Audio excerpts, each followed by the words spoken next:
ಸರ್ಕಾರ ಇತ್ತು ಆ ಒಂದು ಪರಿಸ್ಥಿತಿ ಏನಿದೆ ನಮ್ಮ ಭಾರತೀಯ ಜನತಾ ಪಕ್ಷದ ಸರ್ಕಾರ ಬಂದಿದ ಮೇಲೆ ಯಾವ ಪರಿಸ್ಥಿತಿ ಆಗ್ತಾ ಇದೆ ಅಂತ ನೋಡಬೇಕಾಗಿದೆ. ಗಟ್ಟಿಯಾಗಿ ಕೆಲಸ ಮಾಡಬೇಕಾಗಿದೆ. ಈಗಾಗಲೇ SIR ಸ್ಟಾರ್ಟ್ ಆಗಿದೆ. ಅದರಲ್ಲಿ ಸಕ್ರಿಯವಾಗಿ ಕೆಲಸ ಮಾಡ್ಕೊಂಡು ಹೋಗಬೇಕು. ಮತ್ತು ಪಕ್ಷದ ಏನು ಆದೇಶಗಳು ಬರ್ತಾವ ಸಂಘಟನೆ ಮುಖಾಂತರ, ಯಾಕೆ ಇವತ್ತು ನಾವು ಪಕ್ಷ ಸಂಘಟನೆ ಮಾಡಿದಾಗ ಮಾತ್ರ ನಾವು ಪಕ್ಷ ಕಟ್ಟಲಿಕ್ಕೆ ಸಾಧ್ಯ ಇದೆ. ಗೊತ್ತಾ, ನಾನು ಬೆಳಿಬೇಕು, ನಾನು ಇದು ಮಾಡಬೇಕು ಅಂತಂದ್ರೆ ಪಕ್ಷ ಬೆಳಿಲಿಕ್ಕೆ ಸಾಧ್ಯ ಇಲ್ಲ. ನಾವೆಲ್ಲರಿಗಿರುತ್ತೆ, ನಾವು ಬೆಳಿಬೇಕು, ನಮ್ಮ ಪರಿವಾರ ಒಳ್ಳೇದಿರಬೇಕು, ಪಕ್ಷಕ್ಕೆ ಒಳ್ಳೇದಿರ್ಬೇಕಂತ ಕೂಡ ಇದೆ.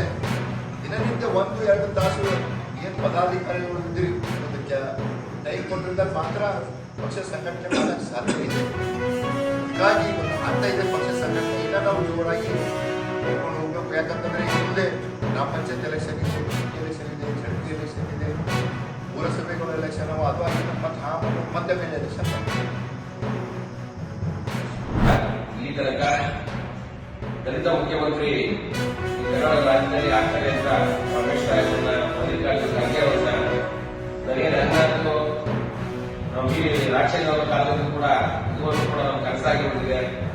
ಇವತ್ತು ಹಾಗಾಗಿ ನಮ್ಮ ಮುಖ್ಯಮಂತ್ರಿ ಆಗ್ತಾರೆ, ನಮ್ಮರು ಆಗ್ತಾರೆ ಅನ್ನೋ ಉದ್ದೇಶಕ್ಕೆ ನಮ್ಮ ಎಲ್ಲ ಬಲ್ಕೆ ಸಮಾಜದ ಮುಖಂಡರುಗಳು ಇವತ್ತು ಕಾಂಗ್ರೆಸ್ ಪರವಾಗಿ ನಿಂತು ಓಟ್ ಹಾಕಿ ಅತ್ಯಂತ 134 ಸೀಟುಗಳು ಗೆಲ್ಲೋದಕ್ಕೆ ನಮ್ಮೆಲ್ಲರ ಬಲಗೆ 136 ಸಿಗಲಿಕ್ಕೆ ಬಲ್ಕೆ ಸಮಾಜದ ಒಂದು ಓಟ್ಗಳು ತುಂಬಾ ಅತಿ ಮುಖ್ಯ ಆಗಿತ್ತು. ಆಗ ಎಲ್ಲವೂ ಸಮಸ್ಯೆ ಆಗಿದೆ. ನನಗೆ ಮುಖ್ಯಮಂತ್ರಿ ಪಟ್ಟ ಸಿಗಲಿಲ್ಲ ಅನ್ನೋದು ಬೇಜಾರಾಗಿದೆ.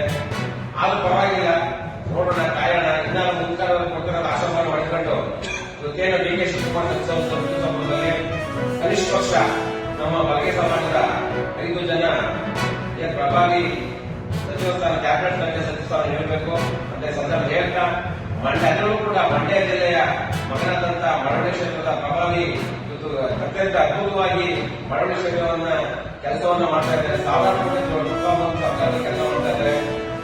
ಸಚಿವರಾದ್ರೆ ನಮ್ಮ ಮಂಡ್ಯ ಜಿಲ್ಲೆಗೆ ಅಭಿವೃದ್ಧಿ ತಗೊಂಡು ಹೋಗ್ತಕ್ಕಂಥ ಆಶಾಭಾವ ಮಾಡಿರೋದ್ರಿಂದ ಚಲುವರಾಜಸ್ವಾಮಿ ಅವರು ಒಳ್ಳೆ ಕೆಲಸವನ್ನು ಕೂಡ ಮಾಡಿದ್ದಾರೆ ಈ ಮಂಡ್ಯ ಜಿಲ್ಲೆಯಲ್ಲಿ. ಹಾಗಾಗಿ ಚಲುವರಾಜಸ್ವಾಮಿ ಅವರು ಮತ್ತೆ ನಮ್ಮ ಅಭಿವೃದ್ಧಿ ವತಿಯಿಂದ ನರೇಂದ್ರ ಸ್ವಾಮಿ ಅವರ